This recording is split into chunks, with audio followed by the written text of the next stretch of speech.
Hi buddies, welcome to Telugu tutorials. ఈ వీడియోలో మనం ఆధార్ కార్డ్ ఆన్లైన్లో ఎలా డౌన్లోడ్ చేసుకోవాలో చూసేద్దాం. మనందరికి తెలుసు, మన పల్లెటూరులో అంటే అవసరమైన వాటికంటే అవసరం లేనివే ఎక్కువ అందుబాటులో పెట్టుకుంటాం. ఇంకా ఈ ఆధార్ కార్డులు, రేషన్ కార్డులు అంటే చెప్పే పనే లేదు. ఒక చోట పెట్టి ఒక చోట వెతుకుతాం. అలాంటప్పుడు ఆధార్ కార్డ్ని ఆన్లైన్లో ఎలా సింపుల్గా డౌన్లోడ్ చేయాలో చూసేద్దాం. మనందరి దగ్గర మ్యాక్సిమం ఫోన్సే అవైలబుల్గా ఉంటాయి కాబట్టి ఫోన్లో ఎలా డౌన్లోడ్ చేయాలో చూద్దాం. ముందుగా క్రోమ్ని ఓపెన్ చేద్దాం. క్రోమ్ని ఓపెన్ చేసి నేను చెప్పేది ఇలా టైప్ చేయండి. క్యాపిటల్స్లో UIDAI ఉదయ్ అని టైప్ చేయండి. దీన్ని సెర్చ్ చేయండి. మనం ఇలా సెర్చ్ చేసినప్పుడు కింద download Aadhaar, order reprint, get Aadhaar, my Aadhaar, Aadhaar update service ఇలాంటి కొన్ని ఆప్షన్స్ వస్తాయి. మనకు కావాల్సింది ఆధార్ కార్డ్ని డౌన్లోడ్ చేయడం కాబట్టి డౌన్లోడ్ ఆధార్ని క్లిక్ చేయండి. డౌన్లోడ్ ఆధార్ని క్లిక్ చేసినప్పుడు మనకి ఈ విధంగా ఇంటర్ఫరెన్స్ ఉంటుంది.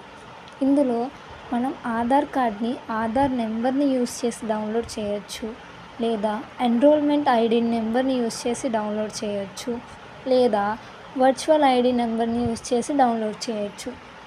మనలో చాలామందికి ఈ enrolment ID number, virtual ID number తెలియదు.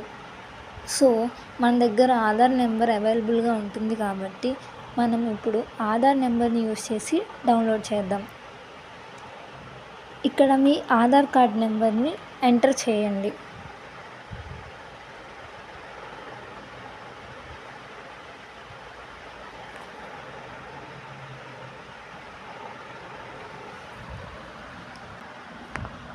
ఇక్కడ క్యాప్చాని ఎంటర్ చేయండి. మ్యాక్సిమం క్యాప్చాలో ఆల్ఫాబెట్స్ అనేవి స్మాల్ లెటర్స్లోనే ఉంటాయి. సో చూసి టైప్ చేయండి. క్యాప్చాని ఎంటర్ చేసిన తర్వాత కింద సెండ్ ఓటీపీ అనే ఆప్షన్ ఉంటుంది. ఆ సెండ్ ఓటీపీని నొక్కితే మనం ఏ మొబైల్ నెంబర్ అయితే మన ఆధార్ కార్డ్కి లింక్ చేసామో ఆ నెంబర్కి ఓటీపీ వస్తుంది.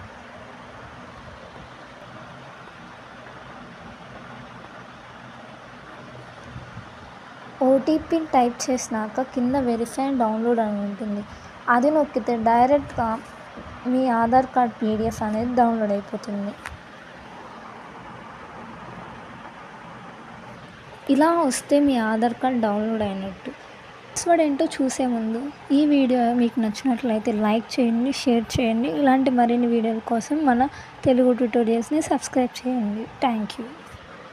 పాస్వర్డ్ విషయానికి వస్తే మన ఆధార్ కార్డులో మన ఫుల్ నేమ్లో ఫస్ట్ 4 లెటర్స్ క్యాపిటల్స్లో నొక్కి తర్వాత మన డేట్ ఆఫ్ బర్త్లో మన ఇయర్ ఉంటుంది కదా, ఆ ఇయర్ని టైప్ చేయండి. ఇదే మీ పాస్వర్డ్.